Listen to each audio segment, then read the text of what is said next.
welcome to this week's HawkTalk. My name's Parker Robinson, and we're joined by a new face on Dickinson State's campus. So why don't you go ahead and introduce yourself and what brought you to Dickinson? My name's Josh Vaughn. I was at University of Mary in Bismarck.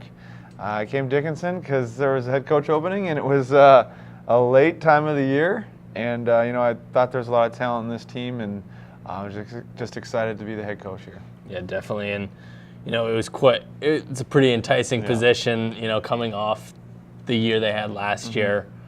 So did that play a role in your decision? Yeah, I think it's always helpful to come into a position where there's talent, and a lot of success the past year, and some guys returning from that team is enticing and helpful, of course. But I think just where the program's been the last couple of years has been on the rise a little bit, and just kind of wanted to continue that. Yeah, and you're familiar with the region as well. You played at North Dakota State. Yep. And talk a little bit about your background in basketball. Well, I'm originally from Minnesota. I played for my dad, won a couple state championships there, and then I went to North Dakota State, played there from 2005 to 2010, and then I've bounced around a little bit as far as coaching the next couple of years. I was down at Wofford for a year, at Minnesota State Moorhead as a graduate assistant, and then I was at back to NDSU as director of operations, and then came to Mary, and then ended up here. So I've bounced around a little bit, but each spot has taught me a couple different things. I learned from a lot of good coaches, a lot of good people. So just trying to bring some of that to this position here. Yeah, definitely. And like you mentioned, 8 returners coming back for the Blue Hawks this year. What do their experiences lend to trying to mold this thing going forward? Well, hopefully they know how to win.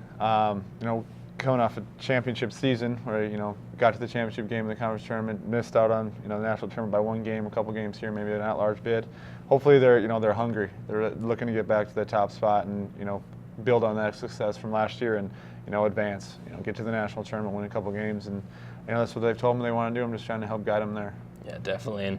And with these early season exhibitions and non-conference games, not a entirely whole lot of importance in all of those games, but there's still some level of importance in figuring out who plays well with who. Absolutely. What have you kind of seen through the first few? There's still a lot to work on. It's a lot different for me coming from NCAA, where this NAI level you start so much earlier with real games that there's just not as much time to work on stuff you need to work on. And I think we've built a foundation that we want to get better at defense, and giving up 106 points to Montana Western the first game out there wasn't great, but we just got to keep getting better. It's not going to be a one-day thing. We're building for March hopefully, and just every day I've told the group to talk about all the time. Just getting a little bit better every day. Just get better at one thing. Each guy get better at one thing every day, and hopefully that builds a little bit better for the end of the year. Yeah, definitely. And you took over the position kind of at the beginning of October there, and you're playing games by the middle of October. Good, like a two-week turnaround. What was that? How hectic was that? It's been hectic. The guys, are used to a different system under Coach Wetzel, and I tried to, bring a little bit of what I want to do. I didn't want to change a ton of stuff for them, just because I got the position, like you said, and we played a game October 19th, and it was a real game, and we just had to go out there and play. But being older helps. Obviously, we have a lot of talent on the team, and I just trying to build again. Like I said, every day there's not going to be a one-day thing. There might be some bumps in the road early, especially.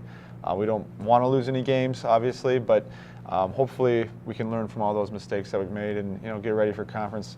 We got December 1st, I think, it was first conference game, so we got a full month here to get ready and get a lot of practice time in. So yeah, definitely. And a big part of anyone who saw the Blue Hawk squad last year, Coach Tibbs played a big role in that. How's he assisted you beginning? Coach Tibbs has been very helpful. As a head coach, you got to lean on your assistants, and for me especially, coming here and already having to jump right in, I have had to ask Marlon a million questions about just how things are done just on campus with our guys, personalities, and he's been extremely helpful in that regard, and I'll continue to lean on him for the rest of the year, just with all the things we do. He knows the league better than I do. He's been around it, so he's going to be instrumental in this year. Yeah, definitely. Going into a few games, you guys went up to Newtown at Four Bears Casino. An exhibition, but nonetheless a solid squad in Minot State. They took down Valley early in the year. So what did you kind of see from your team up there? We can battle, and we have a lot of talent. We can play in big games when we need to. Minot's a very good team. They got some, Tyler Rudolph's returning all-conference guy, and they got a lot of seniors. And so it was good to see us battle like that and take a big lead in the second half, and then they came all the way back and got within a couple, and then we were able to extend the lead. That was good to see. Just, anytime you can win against a team with a lot of talent like that at a level above you, it's good. But looking back on the film, there are a lot of things that we emphasized in practice that we did in the games, and it's just building that one step every day. Yeah, definitely. And then you guys went on the road, take on a couple Frontier teams. Historically a solid conference, and you got the taste early against a number 8 team in D1 in AI Nation.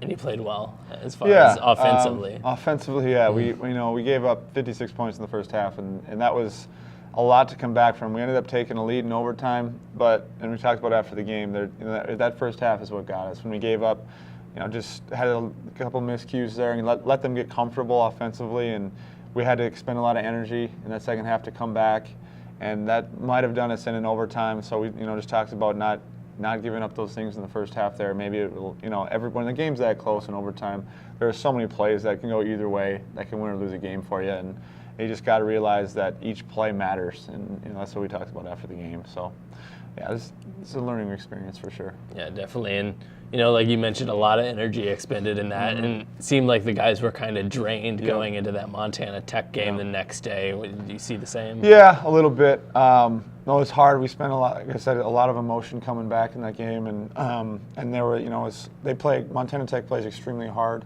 and I don't know if we were quite ready for how hard they played and the physicality of the game, especially early in the year with, still getting in shape, not as in shape as we'd like to be at this point, and they played extremely hard, and they, took it to us, and we just didn't respond well. But again, another learning experience. So it was a Friday, Saturday, just like our conference is. So back-to-back games, it's good to get one of those in early so they can see how hard that second game is all the time in this league. And like I said, just another learning experience. Yeah, definitely. And going forward, a couple more non-conference games coming up this weekend. Rocky Thursday night at 7, and then 7 on Friday against Salish Kootenai College. A team that you faced already this year. Open up Scott Gymnasium. What are you looking forward to be at home finally? Well, I'm excited just to playing for the home crowd. These guys are, I'm sure, excited. We've been on the road a little bit, and we play another good Frontier team, a good Rocky team coming in, and they get a lot of experience coming back, a lot of good players. So it'll be another test, and then SKC, who's a team that can really score it, really shoot the ball. So I'm just hoping to get back on the right track defensively this weekend. To, show some signs that we're buying into getting some stops. That's what we're looking for. Yeah, definitely. Early in the year, has there been any standout players to you as you've kind of observed them for a month now?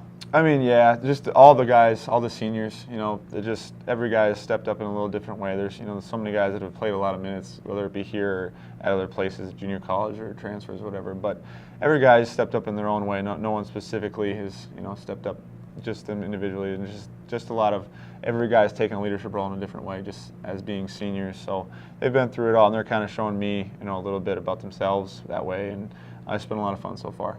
Yeah, absolutely. For anyone considering coming out to a game, what kind of style are we going to see from the men's team this year? Hopefully a team that's going to play extremely hard. That's what we've been preaching, is giving maximum effort all the time. Getting back to that defensive mentality, and I think we want to run, play fast, but in order to do that, we have to get stops, and that's going to be the main focus, is defensively getting stops this year. Well, good luck on that, Appreciate Coach. It. Thank you. We'll keep up with you. Make sure you check out dsubluehawks.com for all on those games. Like I said, if you're watching this on Consolidated, watch the rest of this episode, then head to Scott Gymnasium for the men's basketball game at 7, and then Friday night at 7 against Salish. We'll be back talking about a cross-country conference championship.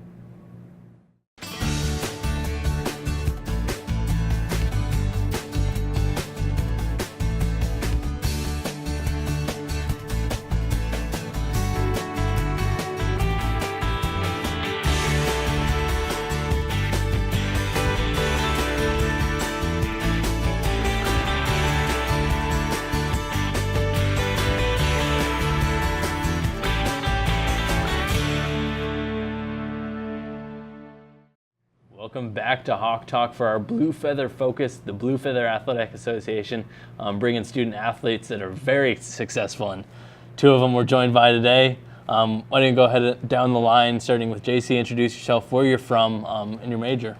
I'm JC Wilson. I'm a sophomore, and I'm majoring in 3 degrees, accounting, business, and finance.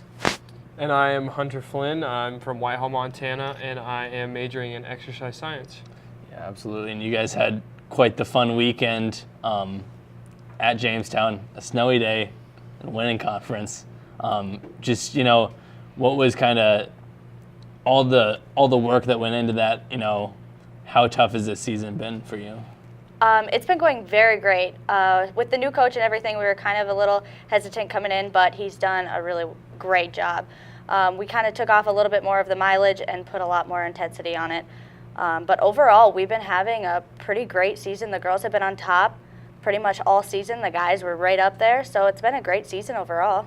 Yeah, definitely. Hunter, you guys kind of stepped into a good stride towards the end of the year, doing well at Mount Marty. How'd you kind of see things come together? Well, yeah, at the beginning of the season, Valley City beat us pretty good at GRIAC, and we knew we were in for a fight, and we just bought into the system, trusted our coach, trusted our training. And then towards the end of the season, we started seeing the light. Valley City only beat us by 4 points in Jamestown the first time we saw them, and we knew we were right there, and so we just came together as a team and trusted each other and beat them in Mount Marty and then stuck it to them in conference. So we just bought in and trusted our training and ran for each other. Yeah, definitely. And, the one big saying, win as one. People see cross country as an individual sport, but for both of you, how has this year proven that it's a team sport? Definitely point-wise, you need the top 5. You need even the 6th and the 7th there. But working together as a team at practice, it really gives our girls and our guys a team effort when it comes to race time. You want to be bunched up in a group. You want to be pushing yourself constantly. So that's where you kind of see the team aspect, because it's not your points that are going to get you where you need to be. It's everybody's contribute. So.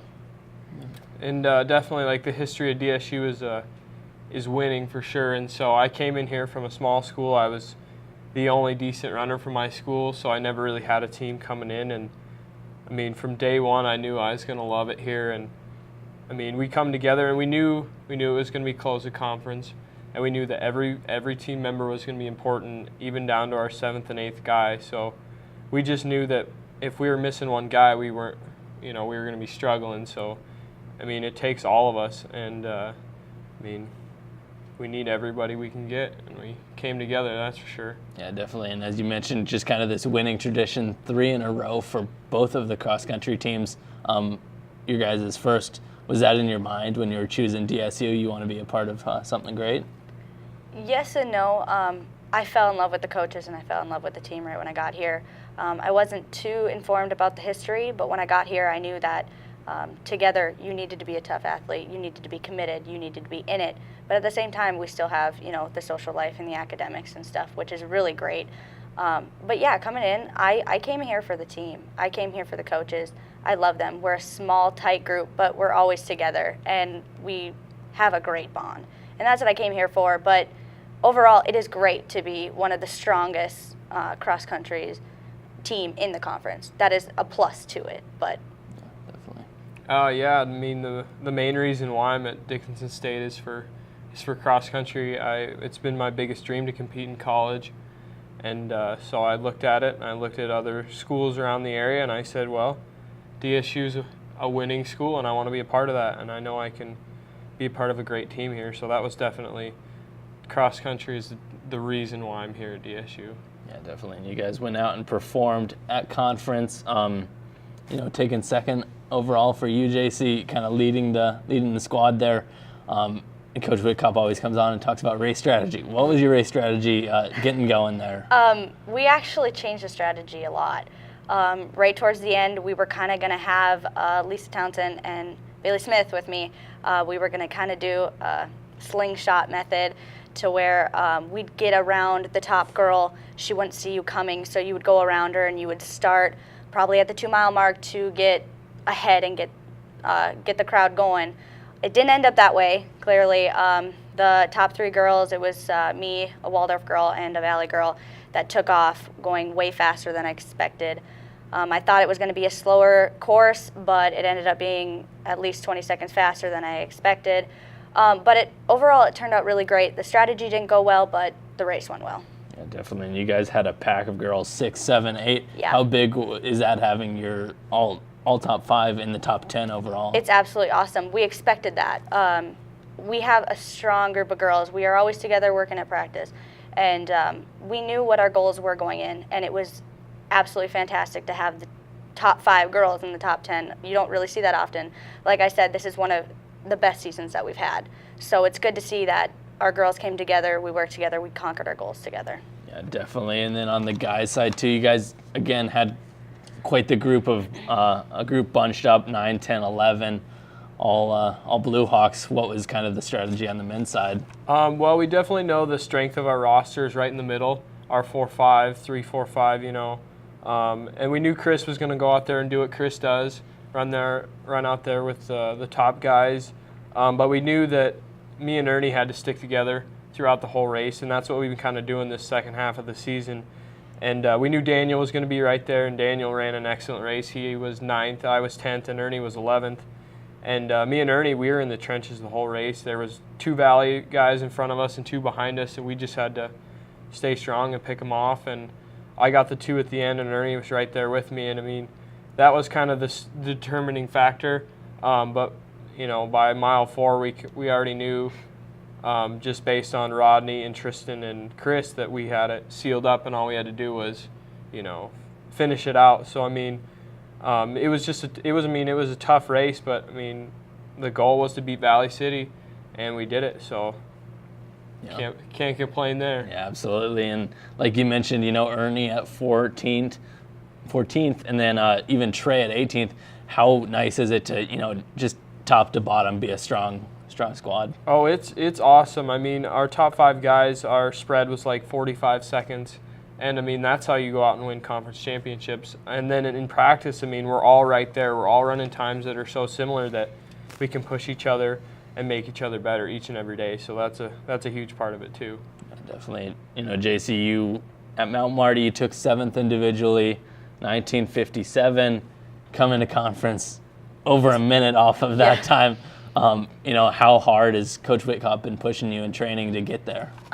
We knew where we needed to be. We knew that our times were going to be a lot slower at Mount Marty because of how bad the wind was. Coming in, I expected not to break 19. Like I said, I expected it to be a slower course, especially with the snow, the weather. But coming in, I mean, we had the same training. We actually tapered the week before conference, you know, kind of took it easy, but at the same time maintained our fitness. So coming in and cranking out in 18:48, it was absolutely amazing. I felt good. My pace felt good. The team looked good. I think that's what really, we had a bonding experience before. We talked to each other, we pushed each other, and that's where we strived. So other than that, we tapered a little bit, but we maintained our fitness. Yeah, definitely. As you mentioned, you know, those bonding experiences, you guys have been on the road a lot this fall. You know, what kind of things go into being a team besides just that competition? Probably not, like, we focus on the race, we definitely do, but we don't get it so serious to where we panic and choke in the race. We're together as a family. That's what we do. We do things together. We eat together. We hang out at night together. The guys play chess in the room next to us. You know, we just do different things that, you know, make us a family. We don't treat it like this is our job. This isn't our job. You know, we're here to run. We all love it. So we do things, you know, that all of us love to do. Definitely. On the guys' side? Well, yeah, from day one, I mean, we spent the first weekend when we got here in South Dakota camping together, and that was big for the freshmen, I think, because we all got to know each other. And I mean, 3 days later, I felt like they were all brothers to me. And yeah, like JC was saying, we do everything together. JC may not like riding in the van with the guys' team, but I mean, we have a good time. In practice, we're serious. We get stuff done. We work really hard. And then, I mean, after practice, after race, I mean, then we can goof off and have some fun. But I mean, those guys are like family to me, and I wouldn't trade them for the world. Yeah, definitely. And then how fun is it for you guys watching the women win at first, and then after you guys are done to watch the guys? How fun is it to have both successful? Oh, it's It's indescribable. It's they kind of put the pressure on us because they always run first and they do so well all the time that, it's expected that we go out in there and perform. And then it just makes it, it gets you going. Because then the girls, they just ran, but they're out there cheering us on. And, we support each other, support the girls team, and they support us. And it's a winning atmosphere. That's for sure. I think the one thing Coach really said at our meeting yesterday was he was really impressed with how we cheered on each other. I was actually hoping for the girls to run first, mainly because I knew that the guys needed that extra push. And having the girls all out there and screaming, I think it made the guys know that this is theirs. Like, they needed this. They needed that push. They need to know where they need to be. If we tell you to go, you go. One person I really noticed is Daniel is always, every time I tell him he needs to go, he will go all the time. They just need to know what they need to do, how many Valley guys are in front of them, how many of the Waldorf are in front of them, where they need to be. And having the girls all around there doing your cool down, you get a little bit more, participation in it, just because, we're focused on them. We're not focused on a race anymore. The race is done. It's them that needs to get it now. So I think that was the biggest effort, was how we cheered for each other. Definitely. And you guys didn't only battle other teams, you battled quite the weather of a day. It was in the 20s, snowing during the men's. You saw it coming all the way through the week. How do you mentally prepare for something like that? Mentally prepared. I was very stressed. Coach had to calm me down all the time because I knew where I wanted to be, and I think I was really overthinking it, and that's where I needed to back off. And that's what I think our team did really well. We were there for each other. We were pushing each other, and we knew that this was ours. So we went out. We were like, it's going to be nothing. It's going to be the same race. It's going to be the same people. You're going to do the same thing. And that's what you need to keep in your head, that it's just a race, and you've been doing it for me for the past couple of years. I've been doing it all the time. It's the same thing. It's nothing different. And everybody's experiencing the same conditions. We were having our meeting the night before, and Richard says, I hope it snows. I hope it snows hard. And just because, when the weather's bad, that's an advantage for us because, we're stronger than every other team out there. We're mentally tougher, and we went out there and took it to them in Mount Marty. It was windy, and it was cold, and it was hilly, and conditions weren't very great, and that was the first time we beat Valley City. And based on that, we said, we hope it snows. We hope it's cold. And we went out there, and I enjoyed every bit of that snow. I couldn't feel my face when I finished the race, but it was a heck of a race, and I wouldn't have traded it for sunny and 75, that's for sure. I would have, because I was standing still the entire time, but I'll take a win. That qualifies both teams for nationals. I looked at the extended forecast, no snow, but 40s and rain. So it'll be poor weather again in the Pacific Northwest. But what does the next week and a half look like for you guys training and preparing? Maintaining fitness, definitely. Probably a little bit more tapering. We're actually going to be doing some tempo work, some speed work on the track. We just need to be together as a team and maintain the fitness.